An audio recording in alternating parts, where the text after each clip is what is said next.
आखिर ऐसा क्या हुआ कि ममता बनर्जी के सबसे करीबी नेता अभिषेक बनर्जी को भीड़ के बीच से हेलमेट पहनाकर निकालना पड़ा? क्यों लगे चोर चोर के नारे? क्यों फेंके गए अंडे? और आखिर बंगाल की सड़कों पर ऐसा कौन सा दृश्य देखने को मिला जिसने बड़े बड़े राजनीतिक दलों की नींद उड़ा दी? आज की कहानी इसी सवाल का जवाब है। दोस्तों, आज बंगाल की राजनीति से जुड़ी एक ऐसी खबर सामने आई है जिसने पूरे देश में बहस छेड़ दी है और सोशल मीडिया से लेकर राजनीतिक गलियारों तक हर जगह सिर्फ एक ही नाम की चर्चा हो रही है। ममता बनर्जी के सबसे करीबी और टीएमसी के बड़े नेता अभिषेक बनर्जी आखिर ऐसी कौन सी स्थिति में फंस गए कि उन्हें भीड़ के बीच से हेलमेट पहनाकर निकालना पड़ा? आखिर ऐसा क्या हुआ कि लोगों ने चोर चोर के नारे लगाए, अंडे फेंके और भारी विरोध प्रदर्शन किया? ये घटना सिर्फ एक राजनीतिक घटना नहीं है, बल्कि बंगाल की बदलती राजनीति का बड़ा संकेत मानी जा रही है।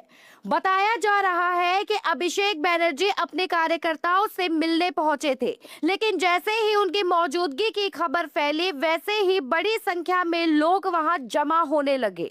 शुरुआत में मामला सामान्य दिखाई दिया, लेकिन कुछ ही देर में माहौल पूरी तरह बदल गया।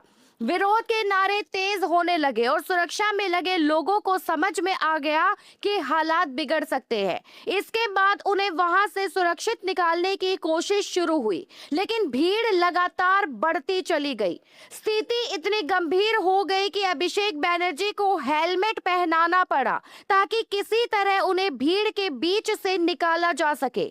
वीडियो में साफ दिखाई दे रहा है कि उनके आसपास मौजूद लोग उन्हें तेजी से बाहर ले जाने की कोशिश कर रहे हैं, लेकिन भीड़ चारों तरफ से घेर रही है। कई जगह धक्का मुक्की की स्थिति बनी और विरोध करने वाले लगातार नारेबाजी करते रहे। ये दृश्य बंगाल की राजनीति में बहुत कम देखने को मिलता है, जब किसी बड़े नेता को इस तरह विरोध का सामना करना पड़े। सबसे बड़ी बात यह है कि ये विरोध अचानक पैदा हुआ, गुस्सा नहीं माना जा रहा, बल्कि राजनीतिक विश्लेषकों का कहना है कि ये कई वर्षों से जमा नाराजगी का परिणाम हो सकता है। बंगाल में लंबे समय से राजनीतिक हिंसा, चुनावी टकराव और विपक्षी कार्यकर्ताओं पर हमलों के आरोप लगते रहे हैं। विपक्ष लगातार दावा करता रहा है कि राज्य में लोकतांत्रिक माहौल कमजोर हुआ है और आम लोगों के अंदर असंतोष बढ़ता गया है। यहीं पर अभिषेक बनर्जी का पुराना बयान भी चर्चा में आ गया है, जिसमें उन्होंने चुनाव के दौरान विरोधियों को लेकर बेहद आक्रामक भाषा का इस्तेमाल किया था। उस बयान को लेकर विपक्ष ने हमेशा हमला बोला और कहा कि सत्ता के घमंड में लोकतांत्रिक मर्यादाओं को भुला दिया गया था। अब जब खुद अभिषेक बनर्जी को विरोध का सामना करना पड़ा, तो सोशल मीडिया पर वही पुराने वीडियो तेजी से वायरल होने लगे और लोग सवाल पूछने लगे कि आखिर राजनीति में धमकी और दबाव की भाषा कब तक चलेगी। बंगाल में पोस्ट पोल वायलेंस का मुद्दा भी एक बार फिर चर्चा में है। विपक्ष लगातार कहता रहा कि राज्य में डर का माहौल बनाया गया है और आज जब जनता एक वर्ग खुलकर विरोध करता दिखाई दे रहा है, तो उसे उसी माहौल की प्रतिक्रिया के रूप में देखा जा रहा है। सबसे दिलचस्प बात यह है कि टीएमसी के विरोधी इस घटना को जनता के गुस्से का विस्फोट बता रहे हैं।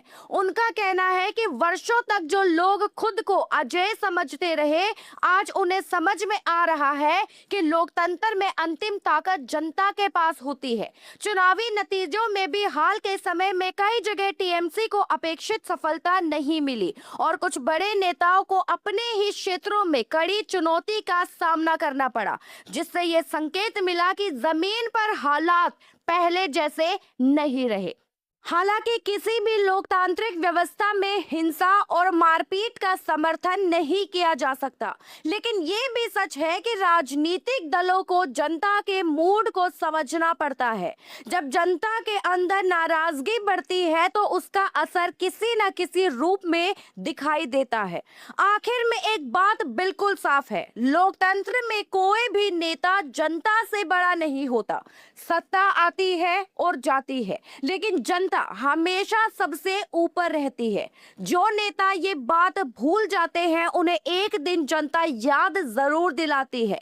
बंगाल की सड़कों पर जो दृश्य देखने को मिला उसने यही संदेश दिया है कि लोकतंत्र में अंतिम फैसला जनता का होता है, और जनता जब अपना मन बना लेती है तो सबसे मजबूत राजनीतिक समीकरण भी बदल जाते हैं। यही कारण है कि आज बंगाल की ये घटना पूरे देश में चर्चा का विषय बनी हुई है। अब आप बताइए, क्या नेताओं को समय समय पर जनता के गुस्से और नाराजगी को समझने की कोशिश करनी चाहिए, या फिर चुनावी जीत के बाद जनता की आवाज अनसुनी हो जाती है? कमेंट में अपनी राय हमें जरूर जरूर बताइएगा। जय हिंद।